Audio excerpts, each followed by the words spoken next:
Good evening.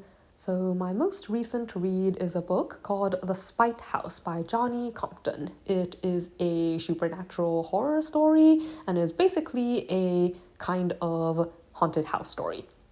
So the main character, or I guess the character the story starts on, since it actually jumps a great deal between a number of different characters, is Eric. He is originally from Maryland, but certain circumstances around like recent events involving his family have caused him to make the decision to take his two daughters and go on the run. Like one of them is turning 18 and the other one is a lot younger, like only around 7 or so.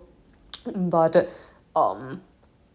due to the reasons he ran, which I won't go into since it probably counts as a spoiler, he can't really provide people with any information about his history because he doesn't want anyone to be able to track them down. That means, nothing about his schooling, his work experience, etc., which is making it really hard for him to find steady paying work, since obviously everyone's first conclusion is probably going to be that he is some kind of criminal.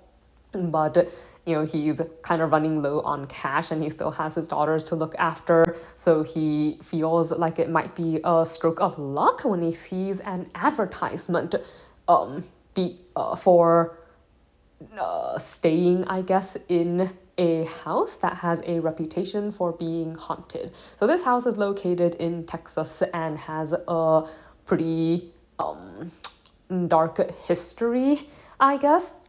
But the job is, like, the owner of the house wants someone to stay in the house for an unspecified amount of time and to keep a detailed record of everything that happens there. Like, she wants solid, indisputable proof of paranormal activity, or at least that's what she claims.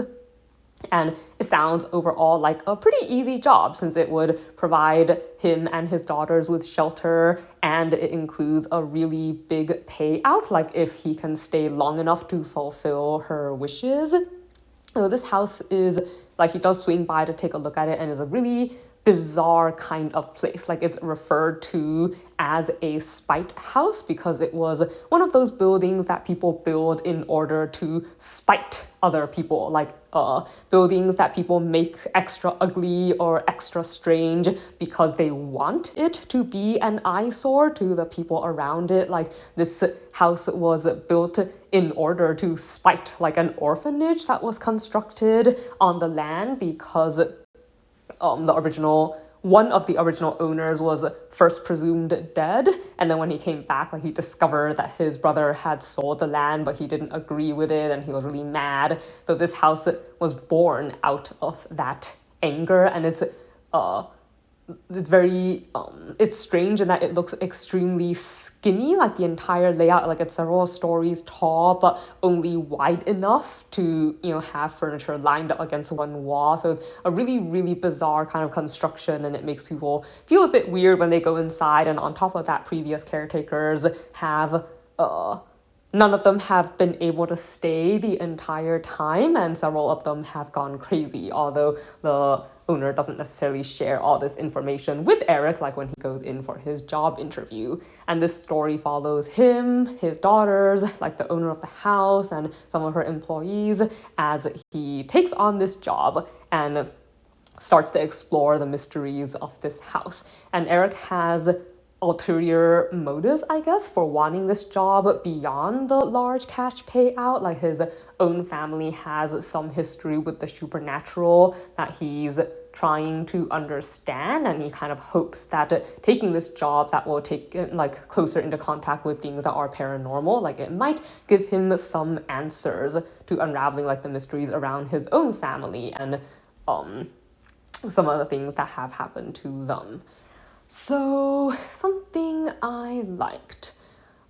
I appreciate that I like the way it was written. Like, it moves across a number of different characters, and I think for every character that it touched on, it gave enough detail for them to feel like a full, fleshed out kind of person. Like, it definitely gave a lot of history, even in chapters that weren't super long, for each of the characters whose points of view it shares with you. It was written in third person, but yeah, like that it tells you about. And I kind of think that narrative style worked really well for this story. Something I did not like. I found the ending really unsatisfying. Like there were a lot of questions that it didn't answer and mysteries that it seemed like the story would address or talk about, but it didn't actually go into them. Unfortunately, I guess that's the extent of what I can say, since anything I do expand on would probably be considered a spoiler. But suffice to say, I guess I didn't find the conclusion especially satisfying.